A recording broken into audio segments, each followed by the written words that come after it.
How's it going, everybody, and welcome to what is probably going to be the shortest video in my Link to the Past Let's Play. Don't really do too much this part. I do get another heart container, which you'll see in just a second. Get another medallion, and then just basically make our way towards the next dungeon. So, this is the Palace of the Four Sword right there. We can't do anything with it now. Although if I did, like, if my Four Sword save file had actually saved and I haven't messed all that up, then I could have accessed it now, but unfortunately, I'm gonna have to redo Four Swords, so still gotta do that at some point, maybe one of these days. I'll get Cody, and then him and I can just hopefully speedrun through that game again. We'll see. But other than that, yeah, final Zelda video of the year. I'm not sure if I'm gonna upload this before or after Spider-Man, but either way, it's still the final Zelda video of the year. Very sad. But anyways, it has been a long time coming. And I had to dance there for a second. I just like the music. So the reason I'm going this way is just to get the next medallion. I don't think that I can get the medallion after this one for quite a while. I want to say it's like 3 or 4 dungeons away, maybe more.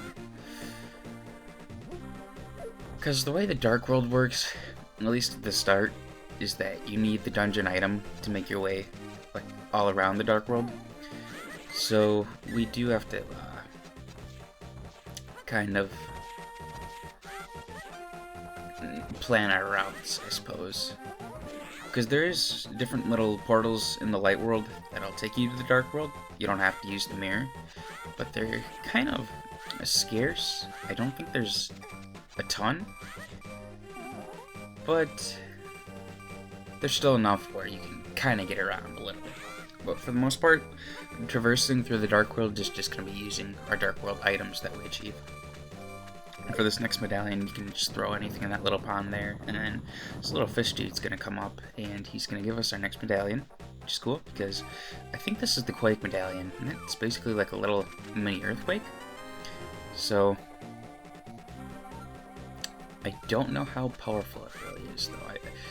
See, before this playthrough, I never really used my medallions. It was only like the previous temple where I actually realized that they're kind of good, because I was always so worried about conserving my magic, which the reason it's there is to help you, which kind of, in my opinion, is probably why some players consider this game to be pretty difficult, and I did too for a while. I mean, I still think this is one of the most difficult Zelda games, out of the early ones, that is.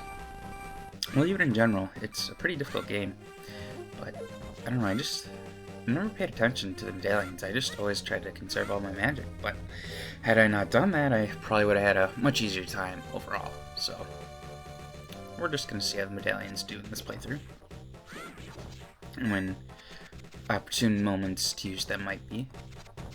And we actually do need, I want to say it's the Ether Medallion for one of the dungeons, and I think that's the only medallion that you need. You might need 2 of them, but I think it's only 1.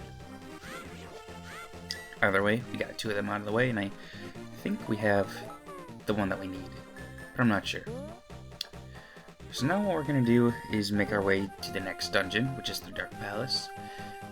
It's actually pretty tricky. I mean, you can see how much damage all these guys are doing to me, so you really got to be careful. I mean, you can always use the save states and whatnot and rewind, but in the original days, like, I never played the SNES version. I did play the GBA version, and that was rough. Until you get the blue and red mail, it's tough. But in this case, we do have the rewind feature, should we need it, which I did need it a few times. I always try and cut those parts out, because I don't know, something about, like, the Nintendo Switch part of the thing bothers me. Like, that's why I cut out the sides of the Nintendo Switch Virtual Console thingy that shows up. I just don't like that being in the video. I don't know if I did that with Oracle Ages and Oracle Seasons or not. I want to say I cut them out, but I didn't really expand the image, because it always kind of looked weird if I tried to expand the image like I do with this game, like it fill the whole screen. So it seems to work a lot better at this game, and I think that's because this was actually like originally on the little tube TV, so it fits better. But the Oracle games were just on a tiny little screen, so they don't really look as well. Although I've seen some previous playthroughs on YouTube, like from way back in the day, where people had used I want to say it was the Game Boy Advance player or something. Either the SNES one or the GameCube one to play the games on there. And they always just looked so weird being stretched out like that. So, I don't know, but this game at least looks decent in my opinion. So, I'm just going to keep on stretching it out because I like how it looks. This back room here just contains some hearts if you need them, which you might because the enemies do a lot of damage and they don't have a ton of defense mechanisms at the moment, so gotta be careful. Even though we do have 10 hearts, these suckers like deal like 4 hearts to you, 3 hearts damage.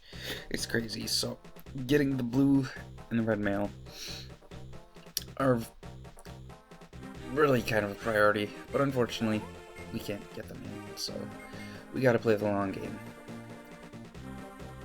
And then this little hedge maze area is the way to the next dungeon, which I struggled with, you can see here. Because I didn't realize, like, in all my time playing this game, I have never realized how you, like, traverse these areas, but you can see those little dots, and that's how you move around. I always just kind of thought you were just supposed to wiggle around, but no, they actually give you a visual representation on where to go, which I never realized before until this playthrough, so it feels like I'm learning a lot through these playthroughs. Like, I don't know if there's anyone else who's like doing playthroughs or anything, but it feels like the playthroughs are like what make you realize more things. Because I could play through this game casually and I wouldn't notice, but if it's for a playthrough, that specific reason is what like makes me figure out certain things. It's really weird. So, we're just about at the next dungeon, Dark Palace. We're gonna meet a little friend here in just a second. I think this is where I realized, yeah. I think it's coming up. Yep, here we go. That's where I realized how you traverse them. And this is Kiki the monkey. Now, monkeys are no strangers to the Zelda games. I believe Kiki's been in another Zelda game before, if I'm not mistaken. Maybe not. Either way, he's a greedy little monkey that will charge us 100 rupees just to open the Dark Palace, which we're gonna have to do, and unfortunately we can't do anything about getting our rupees back, so we just have to let him sit there like his greedy little monkey self and open the dungeon for us.